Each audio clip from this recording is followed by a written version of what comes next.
Assalamualaikum warahmatullahi wabarakatuh. Halo adik-adik semua, perkenalkan nama aku Kak Vicky Adam di sini. Dalam video pembelajaran kali ini kita akan sama-sama mempelajari materi tentang karakteristik daerah dari mata pelajaran IPS kelas 4 SD. Nah, sebelum videonya dimulai, pastikan adik-adik semua sudah membaca modulnya terlebih dahulu ya. Nah, pada bagian ini kita bisa melihat peta konsep dalam video pembelajaran yang akan dibahas. Nah, di sini juga terdapat 3 pembahasan besar yang dikotakan berwarna pink.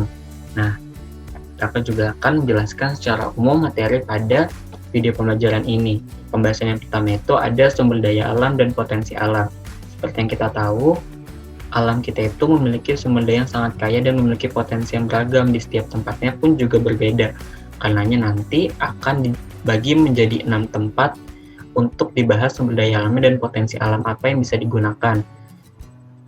Di sini juga disusun berdasarkan ketinggian tempat ya. Jadi dari tempat yang pertama akan disebutkan memiliki ketinggian yang paling tinggi, dan tempat yang disebutkan paling terakhir memiliki tempat dengan posisi paling rendah di antara yang lain. Jadi tempat yang pertama itu ada daerah pegunungan, lalu yang kedua ada dataran tinggi, yang ketiga ada dataran rendah, yang keempat ada perairan darat, yang kelima ada pantai, dan yang keenam ada lautan. Kemudian di pembahasan besar yang kedua yaitu tentang kegiatan memanfaatkan potensi alam. Setelah kita tahu potensi alam apa saja, kemudian di sini ada kegiatan bagaimana untuk mengelola potensi alam tersebut. Nah, tentunya di setiap tempat itu memiliki kegiatan yang berbeda-beda karena potensi alamnya juga sangat beragam.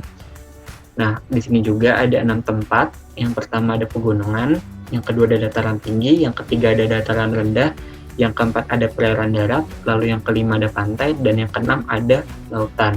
Pembahasan kita yang terakhir yaitu tentang kegiatan ekonomi dalam memanfaatkan potensi alam. Nah, kegiatan ekonomi ini bertujuan untuk memenuhi kebutuhan hidup manusia. Nah, jadi kegiatan manusia itu kan tentunya memiliki sesuatu barang untuk bisa membantu kehidupan manusia. Nah, itu kebutuhan manusia ini bisa dipenuhi dengan memanfaatkan potensi alam sekitar. Oke, kita langsung ke pembahasan besar utama kita yaitu tentang sumber daya alam dan potensi alam. Oke, sebelumnya kakak juga mau nanya nih, apa sih definisi dari sumber daya alam itu? Coba adik-adik semua bisa memberhentikan video ini lalu mencari definisinya ya di internet agar pembahasan berikutnya bisa dimengerti lebih mudah. Oke, sumber daya alam dan potensi alam ini, sumber daya alam dan dapat dimanfaatkan oleh manusia untuk memenuhi kebutuhan hidup. Nah, seperti yang kita tahu, manusia itu juga hidup memiliki banyak kebutuhan hidupnya seperti untuk makan, untuk berrekreasi, dan lainnya. Kemudian diproduksi dan diberikan kepada konsumen. Siapa konsumen itu? Konsumen itu adalah manusia itu sendiri, yaitu kita yang menggunakan sumber daya alamnya. Nah, tadi seperti di awal sudah dijelaskan ada 6 tempat yang akan dibahas tentang sumber daya alam dan potensi alamnya. Tempat yang pertama itu merupakan tempat yang paling tinggi. Oke, bisa dilihat di pojok itu ada gambar gunung, berarti di sini tempatnya itu daerah pegunungan.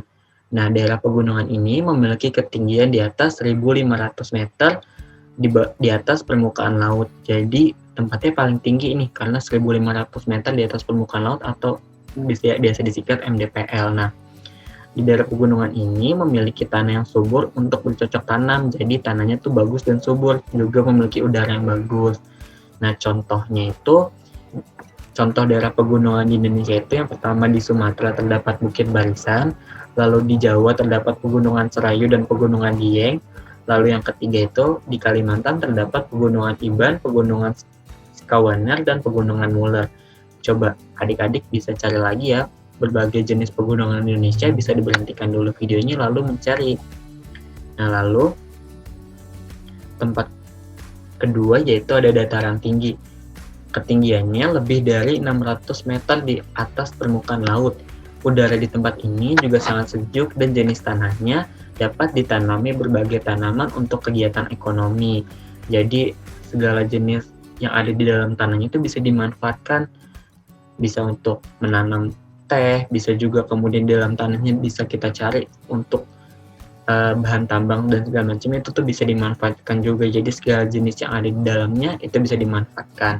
Nah, contoh dataran tinggi di Indonesia itu ada dataran tinggi Dieng di Jawa Tengah, dan ada dataran tinggi Priarangan di Jawa Barat, dan masih banyak lainnya lagi. Kemudian tempat yang ketiga itu ada dataran rendah nih. Nah, dataran rendah itu ketinggiannya sampai 500 meter di atas permukaan laut. Kemudian, sumber daya alam yang dapat dimanfaatkan seperti tanah dan segala sesuatu yang ada di dalamnya juga nih, seperti bahan mineral dan bahan tambang. Contohnya ada di Sumatera, Kalimantan, Papua, dan Pulau Jawa. Nah, di sini bahan tambang itu tuh bisa dimanfaatkan banyak sekali loh di dalamnya. Seperti di Kalimantan itu ada, bisa dicari seperti batu bara. Nah, kemudian tempat berikutnya itu ada, ya, di sini ada perairan darat. Nah, contoh yang ada di Indonesia itu ada sungai, rawa, dan danau. Kemudian sumber daya alam yang dapat dimanfaatkan bisa jenis flora dan fauna yang ada di dalamnya. Kemudian ada juga bahan-bahan tambang dan mineral. Jadi di dalam perairan darat ini tuh biasanya ada hewan seperti ikan air tawar, itu bisa dimanfaatkan untuk kita konsumsi. Kemudian untuk tumbuhannya sendiri juga di dalamnya itu bisa dimanfaatkan untuk digunakan. Nah, di dalamnya itu juga biasanya terdapat bahan tambang dan mineral. Kemudian contoh perairan darat di Indonesia itu ada dua, yaitu ada Danau Toba, Kerinci, dan Ranau di Sumatera. Kemudian ada Danau Poso dan Towati di Sulawesi, dan masih banyak lagi lainnya. Kemudian di sini ada pantai. Pantai adalah daratan yang ada di sekitar lautan, jadi perbatasan daratan dan lautan ya. Nah, pantai ini tuh juga dibagi menjadi dua jenisnya. Yang pertama itu ada pantai landai, yang contohnya itu ada Pulau Jawa. Di Pulau Jawa itu ada di bagian utara, itu tuh biasanya jenis pantai landai. Lalu yang kedua jenis pantainya ada pantai curam. Nah, di Pulau Jawa itu terletak di bagian selatan. Nah, pantai-pantai ini biasanya digunakan oleh manusia untuk melakukan wisata.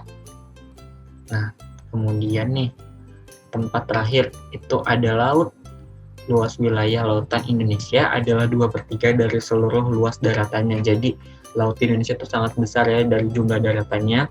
Kemudian sumber daya alam yang didapat itu berupa berbagai ikan, tumbuhan laut, bahan tambang, dan mineral. Contoh dari lautan di Indonesia itu ada Laut Jawa. Nah, di lautan itu kan sangat luas, tentunya ada ikan di dalamnya, kemudian ada tumbuhan, bahan tambang yang bisa digali lagi, dan ada mineral di dalamnya. Oke, itu tadi. Ini berarti video pembahasan besar untuk materi yang pertama. Kemudian untuk pembahasan besar yang kedua itu ada kegiatan memanfaatkan potensi alam. Nah, kegiatan ini bertujuan untuk mengelola sumber daya alam yang sudah didapat, seperti yang tadi sudah dibahas. Nah, di sini akan dijelaskan untuk mengelola sumber daya alam tersebut, itu tuh ada apa saja jenisnya, dan di tempat itu. Nah, yang pertama itu di wilayah pegunungan dengan ketinggian 1.500 sampai 2.500 meter di atas permukaan laut. Nah, yang pertama itu tanaman yang tumbuh di pegunungan itu tuh ada cemara dan mahoni. Nah, biasanya juga digunakan. Nah, seperti yang kita tahu, cemara dan mahoni ini juga memiliki batang yang bagus untuk digunakan untuk membuat bangunan atau perabotan rumah tangga lainnya. Jadi biasanya di pegunungan itu tuh bisa digunakan untuk bercocok tanam yang seperti tadi sudah dibahas, karena tanahnya bagus. Dan ini tuh ada dua contohnya, itu cemara dan mahoni, biasa digunakan untuk membuat bangunan ataupun perabotan rumah tangga. Kemudian yang kedua itu memiliki bahan galian untuk bahan bangunan. Nah, itu tuh ini kegiatan yang bisa dimanfaatkan di daerah pegunungan. Kemudian di wilayah dataran tinggi yang memiliki ketinggian lebih dari 600 meter di atas permukaan laut. Nah, yang pertama itu untuk wisata alam. Karena daerahnya sejuk, biasanya orang-orang datang nih ke dataran tinggi untuk melihat-lihat. Seperti tadi dataran tinggi dia pasti memiliki pemandangan yang bagus juga, dan udaranya itu juga sejuk. Jadi orang-orang memiliki ketertarikan untuk berwisata ke daerah tersebut. Kemudian untuk peristirahatan. Nah, biasanya di dataran tinggi itu tuh ada villa. Nah, contohnya tuh kayak dataran tinggi itu pasti ada banyak villa-villa di sini tuh untuk peristirahatan. Kalau udaranya sejuk, jadi segar udaranya. Jadi kita untuk beristirahat itu tuh bisa santai. Kemudian tanahnya juga bagus, di sini tuh biasa memiliki tanaman kopi, kina, sayur, serta buah-buahan lainnya. Nah, kemudian ada dataran rendah yang memiliki ketinggian 500 meter di atas permukaan laut. Nah, karena dataran rendah ini seperti tempat kita sekarang ini biasanya tuh digunakan untuk pemukiman dan peternakan.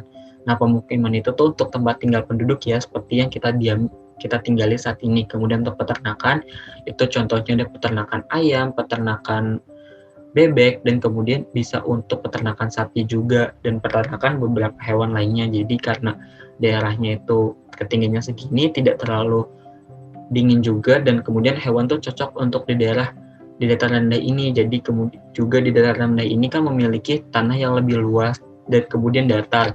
Jadi bisa untuk melakukan peternakan karena juga memiliki rumput-rumputan. Nah, kemudian nih ada tanaman yang ditanam juga di dataran rendah, ternyata ada jagung, padi, dan palawija.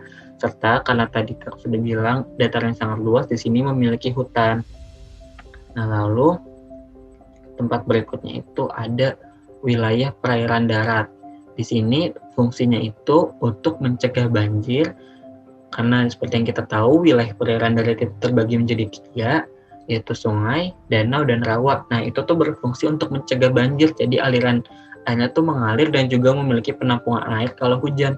Nah, kalau untuk sungai sendiri itu memiliki untuk mengalir, itu tuh contoh kalau di Jakartanya itu tuh ada kali ya. Kemudian untuk di danau itu untuk menampung air hujan dan juga bisa untuk menjadi pembangkit listrik. Dan kemudian untuk rawa itu bisa dimanfaatkan untuk tanaman. Nah, kemudian juga dari perairan darat ini tuh bisa untuk rekreasi seperti aron jeram yang ada di sungai, kemudian di danau juga bisa untuk sarana rekreasi kita, dan kemudian yang terakhir itu untuk membudidayakan ikan dan mengambil tambang pasir. Nah, karena di perairan darat ini itu jenis ikannya merupakan ikan tawar, jadi tentu saja bisa digunakan untuk membudidayakan ikan nih. Jadi kita bisa di danau bisa melakukan budidaya ikan air tawar, kemudian di rawa pun ada tanaman untuk bisa diambil tanamannya. Kemudian ada wilayah pantai. Nah, wilayah pantai ini kegiatan untuk dimanfaatkan potensialnya itu untuk tempat pelabuhan atau dermaga. Nah, pelabuhan atau dermaga itu untuk kapal berlabuh, dan banyak-banyak kapal yang ada di satu tempat itu untuk berlabuh. Nah, itu tuh fungsinya untuk melakukan kegiatan ekspor ataupun impor di Indonesia agar kita memiliki pemasukan lebih.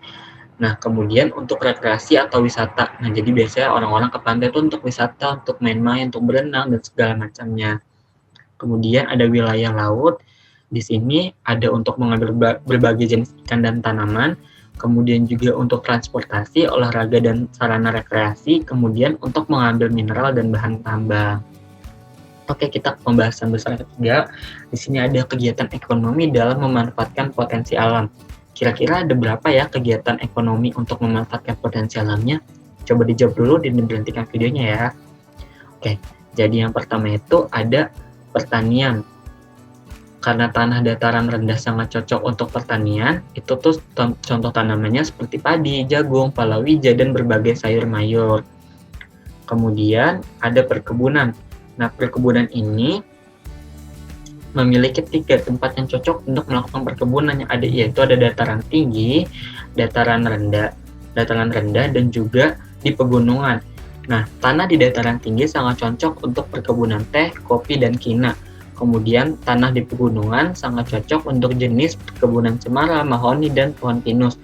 Kemudian tanah di dataran rendah cocok untuk tanaman karet, kelapa sawit, cengkeh, tembakau, dan coklat. Kemudian ada peternakan. Hewan ternak yang biasa dibudidayakan adalah sapi, kuda, kambing, kerbau, bebek, ayam, serta burung petelur. Nah, biasanya ini dilakukan di dataran rendah ya. Nah, lalu yang keempat itu ada perikanan, yaitu usaha tambak udang dan tambak bandeng. Biasanya diusahakan masyarakat di wilayah perairan danau ataupun pantai. Hasilnya seperti udang, terasi, bandeng, dan lain-lain. Nah, contohnya itu kayak tadi tambak udang itu tuh bisa dimanfaatkan untuk melakukan usaha tentang udang gitu ya. Kemudian yang kelima itu ada pertambangan. Nah, dilakukan di pegunungan ataupun lepas pantai, biasa disebut kita lautan ya. Kegiatan pertambangan ini biasa dilakukan oleh pemerintah seperti pengeboran minyak bumi, gas, bahan mineral atau batu bara dan lain-lain ya. Kemudian ada perindustrian. Nah, perindustrian ini singkatnya itu kegiatan yang diolah atau dilakukan di pabrik. Nah, contohnya itu pertanian, perkebunan, peternakan, perikanan, dan penambangan. Kemudian hasil itu dikelola di pabrik. Nah, contohnya itu ada pabrik kertas. Nah, pabrik kertas itu kan kita melakukan tebang pohon yang sudah dipilih, kemudian pohon itu diolah di pabrik untuk dihasilkan menjadi kertas. Kemudian ada transportasi. Nah, di sini itu ada jenis usaha transportasi adalah transportasi darat, laut, dan udara, karena di setiap tempat-tempat tadi itu pasti ada jenis transportasinya. Seperti di laut kita memanfaatkan kapal, kemudian di darat itu kita menggunakan mobil, bis, motor, dan lainnya. Kemudian untuk biasanya ke dataran yang lebih tinggi ataupun ke tempat yang lebih jauh, biasanya kita menggunakan transportasi udara seperti pesawat atau helikopter. Kemudian yang terakhir itu ada pariwisata. Dunia pariwisata saat ini banyak dikembangkan oleh pemerintah daerah tersebut. Contohnya pantai, pegunungan, perkebunan, dataran tinggi, dan lain-lain. Hal ini untuk mendorong perekonomian wilayah setempat. Jadi karena biasanya dibangun wisata di situ, tentunya di situ masyarakat atau penduduk setempat ada yang berjualan, kemudian menjadi pemandu wisata di situ tuh untuk memajukan perekonomian sekitar dan lebih mengenalkan tentang daerah-daerah di daerah tersebut. Jangan lupa kalau misalkan masih belum paham, kita lakukan di sesi diskusi dan bisa bertanya secara japri melalui Kak. Terima kasih, semoga materinya dapat dipahami. Sekian, wassalamualaikum warahmatullahi wabarakatuh, sampai jumpa.